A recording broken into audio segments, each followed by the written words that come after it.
नमो बुद्धाय, जय भीम, जोहार, जय संविधान। साथियों, आज मैं आपको स्वामी आनंद स्वरूप स्वामी कहूं या देश में नफरत फैलाने वाला कहूं, मानवतावादी कहूं या हैवानियत को बढ़ाने वाला कहूं, ऐसे आनंद स्वरूप जी का बयान सुनाना चाहता हूं। सुनिए। हम तो भगवान से युद्ध लड़े हैं। अच्छा। हमने विष्णु को पराजित किया है। आपको पता नहीं है, जिस धरती पे भृगु छत्र में बैठे हुए हैं, जिसने भृगु ने विष्णु को लात मारी, हम तो भगवान से भी भगवान को हराए हैं। वो है ब्राह्मण।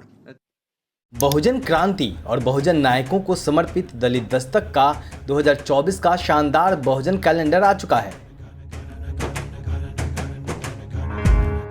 कैलेंडर छोटे और बड़े दोनों साइजों में उपलब्ध है। बुकिंग के लिए दिए गए नंबर पर व्हाट्सएप करें या ईमेल करें। थोक में ऑर्डर करने पर मिलेगी आकर्षक छूट। यही बात अगर किसी और व्यक्ति ने कह दी होती, आज पूरी भारतीय जनता पार्टी और देश के सारे धर्म के ठेकेदार उसका गर्दन काटने पर इनाम रख देते। सरकारें तुरंत मुकदमा दर्ज करके अब तक उसको गिरफ्तार कर चुकी होती। देश के सारे मुख्य मीडिया चैनलों पर उसके ऊपर डिबेट चल रही होती। लेकिन मैं पूछना चाहता हूं आप सबसे, अभी अभी जो ये आनंद स्वरूप जी बोल रहे थे, क्या किसी भी मीडिया चैनल पर इसके ऊपर कोई चर्चा हुई? वो पूरे यादव समाज को कितना गंदा शब्द इस्तेमाल करके बोल रहे हैं। वो कह रहे हैं जो भी ब्राह्मण से कर्मकांड नहीं कराएगा वो ईसाई है, वो वामपंथी है, वो मुसलमान है, और जाने ना क्या क्या। यादव समाज तो जाहिल है। ये सब जाहिल हैं। इनको एक अक्षर कुछ नहीं आता है। बस इनको चिल्लाना आता है, मर्डर करना आता है, माफियागिरी करना आता है। और यादव से बड़ा इस धरती पे कोई जातिवादी होगा तो आप बताइएगा। अच्छा। वो जाहिल है, वो नफरती हैं, वो लेफ्ट वामपंथियों के इशारे पे चलने वाले लोग हों, वो इस्लामिस्ट हैं, वो ईसाइस्ट हैं। तो जो जाहिल है वो जाहिल ही रहेगा। मैं उसको इस्लाम की औलाद मानता हूँ। ये जो यादव सेना जैसे कुकुरमुत्ते टाइप के लोग जो उगड़ रहे हैं ना, इनको इतना उल्टा सीधा क्यों बोल रहे? मतलब इनका कहने का मतलब ये है कि ब्राह्मण से पूछ के सारे काम करें तो आप एक अच्छे इंसान हैं, और अगर आप ब्राह्मण से बिना पूछे अपने जीवन के निर्णय लेते हैं या अपना दिनचर्या जीते हैं तो आप इंसान नहीं हैं। और केवल इतने पे नहीं रुके, इन्होंने कहा 1935 तक भारत हिंदू राष्ट्र बनेगा और उसके बाद बाबा साहेब के संविधान को खत्म करके मनुस्मृति से देश चलाया जाएगा। सुनिए क्या कह रहे हैं, देखिए। जब हिंदू राष्ट्र बनेगा तो मनुस्मृति से चलेगा। हिंदू राष्ट्र बनेगा? अरे उसमें तो वो बनना ही है, 2035 के पहले बन जाएगा हिंदू राष्ट्र। लोग कह रहे हैं कि प्रधानमंत्री हिंदू, राष्ट्रपति हिंदू, अधिकतर राज्यों के मुख्यमंत्री हिंदू। फिर हिंदू राष्ट्र क्या होता है, क्या मतलब होता है? मुसलमानों को भगा देंगे? हिंदू राष्ट्र वो होता है कि जो संविधान बनाता है। मैं पिछली बार भी कहा, संविधान का मतलब होता है जो सबके लिए समान विधान करता हो। संविधान ये कहता है धर्म, मूल, वंश के आधार पर विभिन्नता नहीं की जा सकती। कैसा संविधान है?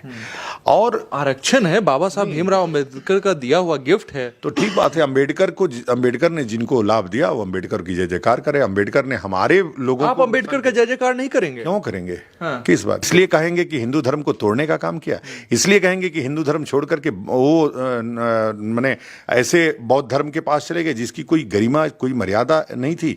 ऐसे इसलिए आप एफआईआर हो सकती है। अम्बेडकर इतने महान व्यक्ति हैं, आप उनको इस तरह से लताड़ रहे तो हैं। करवा दीजिए एफआईआर। अम्बेडकर के विरोध करने पे कौन सा एफआईआर होता है? कौन सी धारा में? कौन सी धारा? संविधान निर्माता है सर वो। संविधान निर्माता तो जिसके लिए होंगे उसके लिए होंगे। हम थोड़े कह रहे हैं कि संविधान निर्माता नहीं है। हम थोड़े कह रहे हैं कि खराब, जिसके लिए अच्छा क्यों जय जयकार करे, हमारे लिए खराब किए तो हम खराब बोलेंगे उनको। चलिए, सुना आपने? इसका मतलब पूरी तैयारी हो चुकी है। देश के संविधान को बदलने की साजिश भारतीय जनता पार्टी के नेतृत्व में चल रही है, मोदी जी के नेतृत्व में चल रही है। भारत के उस बाबा साहेब के इस संविधान को बदलने की बात कर रहे हैं। वो संविधान जो क्षेत्र के आधार पर, जाति के आधार पर, वर्ण के आधार पर, धर्म के आधार पर, लिंग के आधार पर, भाषा के आधार पर, किसी भी प्रकार के आधार पर पक्षपात के खिलाफ सबको समान रूप से आगे बढ़ने का अवसर देता है, जिसने सबके पढ़ाई के रास्ते खोले, सबके जीवन में तरक्की के रास्ते खोले, सबको समान वोट का अधिकार दिया। One man one vote, one vote one value. इस संविधान को बदल के 1935 तक हिंदू राष्ट्र बनाकर मनुस्मृति लागू करने की बात कर रहा। वो क्या आप जानते हैं मनुस्मृति क्या कहती है? पढ़ने और पढ़ाने का अधिकार, दान लेने का अधिकार, कर्मकांड करने का अधिकार ये ब्राह्मण वर्ण के लोगों को होगा।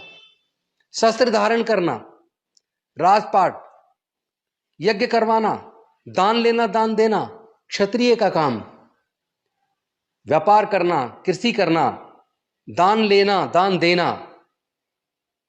और इसके साथ साथ व्यापार करना, इस पे पूरा एक अधिकार वैश्य समाज का होगा।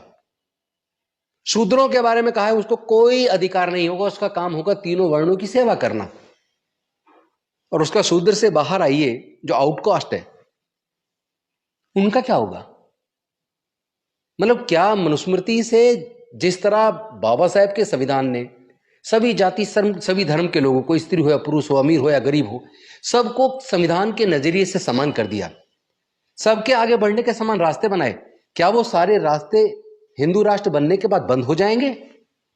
क्या देश के लोगों को ऐसा हिंदू राष्ट्र चाहिए जो मनुस्मृति के द्वारा संचालित हो, या ऐसा भारत चाहिए, ऐसा इंडिया चाहिए जो डॉक्टर बाबा साहेब अंबेडकर के संविधान से चलता है, जिसमें गरीब से गरीब, मजदूर से मजदूर, किसान, महिला या पुरुष या किसी भी जाति धर्म के लोगों को समान रूप से आगे बढ़ने का अवसर देता है? ये आपको तय करना है। आपको देश बांटने वाले लोग चाहिए या मानवता पसंद लोग चाहिए, यह आपको तय करना है। ऐसे नफरती लोगों से आज सजग होने की जरूरत है। मैं देखना चाहूंगा कि भारतीय जनता पार्टी की सरकार ऐसे नफरती, मानवता के विरोध में जाकर हैवानियत पैदा करने वाले, काली सेना बनाकर युद्ध छेड़ने की बात करने वाले ऐसे नकली साधु को आप मुकदमा दर्ज करके जेल में डालेंगे या नहीं डालेंगे?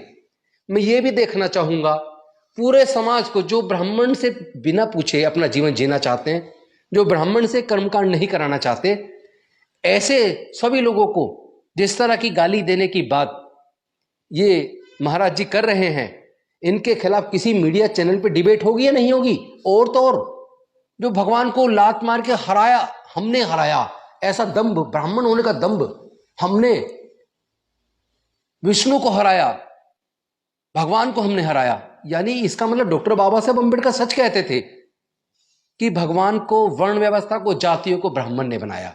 इसका मतलब क्या देश की बदहाली का कारण ये पर्टिकुलर कास्ट है? इन पे सोचने और चिंतन करने की जरूरत है। मैं जातिवादी नहीं हूं, मैं किसी जाति के आधार पर, धर्म के आधार पर किसी के साथ पक्षपात करने के फेवर में नहीं हूं। मैं तो ब्राह्मण के भी खिलाफ नहीं हूं, लेकिन मैं ब्राह्मणवाद के खिलाफ हूं। आज दलितों में भी ब्राह्मणवाद पनप गया है, मुस्लिमों में भी ब्राह्मणवाद पनप गया है, ईसाइयों में भी ब्राह्मणवाद पनप गया है, सिखों में भी ब्राह्मणवाद पनप गया है। ब्राह्मण का वाद का मतलब कोई जन्म से नीचा, कोई जन्म से ऊंचा, छुआछूत, पक्षपात, भेदभाव, ऐसे किसी भी भेदभाव के खिलाफ हम हैं। सजग रहिए ऐसे लोगों से जो देश को तोड़ने की साजिश कर रहे हैं, जो समाज के अंदर नफरत पैदा कर रहे हैं। निश्चित तौर पे लोग देश तोड़ने के लिए जिम्मेदार होंगे।